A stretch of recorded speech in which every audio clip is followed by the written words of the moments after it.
ما سالتش نفسك قبل كده وانت في المطعم ازاي لما بتطلب طبق خضار سوتيه بينزل لك بعد 5 دقايق؟ يا ترى الشيف بيبقى مجهزه من قبل كده وبيسخنه لك، ولا بيعملوا لك كله في 5 دقايق؟ يلا بينا نشوف.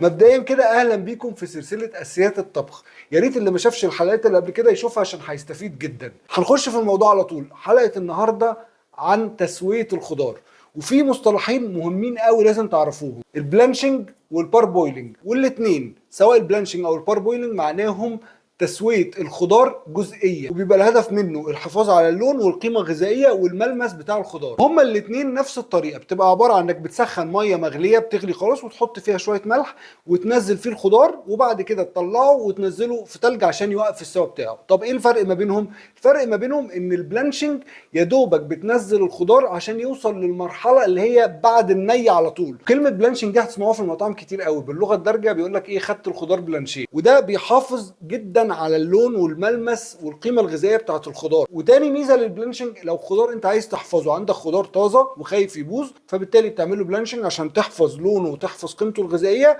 وبعد كده تحطه في كيس وتحطه في الفريزر، هيقعد معاك مده طويله. لكن لو حطيته وهو طازه مش هيقعد معاك خالص. ودي بالظبط فكره الخضار الفروزن. اما بقى البار بويلد فهي نفس الطريقه، بس بتقعد الخضار شويه زياده، زي بالبلدي كده بتوصله 3/4 سوا، او زي ما الايطاليين بيقولوا بتخلي الخضار الدنتي، يعني في عضه بسيطه كده.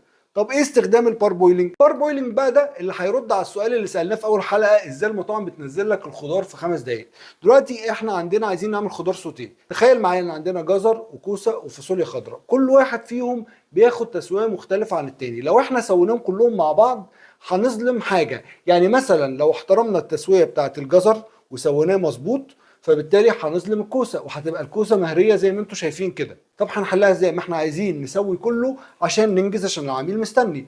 هنا بيجي دور البار بويلنج، ان انت بتاخد كل خضار لوحده. اهم حاجه ان انت كل نوع خضار تقطعه نفس التقطيعه بنفس السمك بالظبط، عشان لما يجي يستوي كله بنفس درجه السوى. بتحط ميه بتغلي على النار جامد وتحط فيها ملح، وتاخد نوع من الخضار تنزله لحد ما توصل كل نوع ان يبقى 3/4 سوا، بحيث انك تظبط نفسك ان كل نوع من الانواع دي يبقى فاضل له دقيقه واحده في السوا. فبالتالي انت كده في وقت السيرفيس اللي هي خدمه الزباين، انت ما قدامكش غير دقيقه وتخلص الطبق. وبتحط كل حاجه انت هتستخدمها في الطبخه اول ما السيرفيس يبتدي. وده بقى بيبقى اسمه الميزون بلس. الميزون بلس هي رصه المكونات كلها اللي انت هتستخدمها في الطبخه، حتى الزيت، الملح، التوابل، البهارات، الثوم، كل حاجه انت هتستخدمها. وطبعا زي ما انتم عارفين ما ينفعش وانتم بتعملوا بلانشنج او بار بويلنج لاي خضار لونه اخضر تحطوا اي ماده حمضيه سواء خل او ليمون، والا اللون هيروح له. واللي ما شافش الحلقه بتاعه الحفاظ على لون الخضروات يا ريت يرجع ويشوفها، مهمه جدا وهتفرق معاك. دلوقتي احنا عملنا لكل الخضار بتاعنا بار بويلنج، وكل الخضار اللي عندنا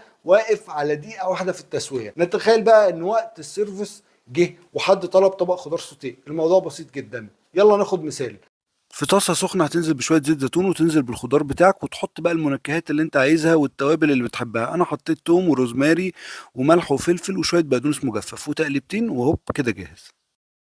بس يا سيدي، واديك كده عرفت ازاي تقدر تعمل طبق خضار سوتيه ما ياخدش منك دقيقة واحدة ويطلع تحفة وريحته تحفة. يا ريت لو عجبك المحتوى تعمل لي لايك وشير، وما تنساش تعمل سبسكرايب. ويا ريت لو لسه ما شفتش سلسلة اساسيات الطبخ اتفرج عليها، لان هتفيدك جدا جدا جدا.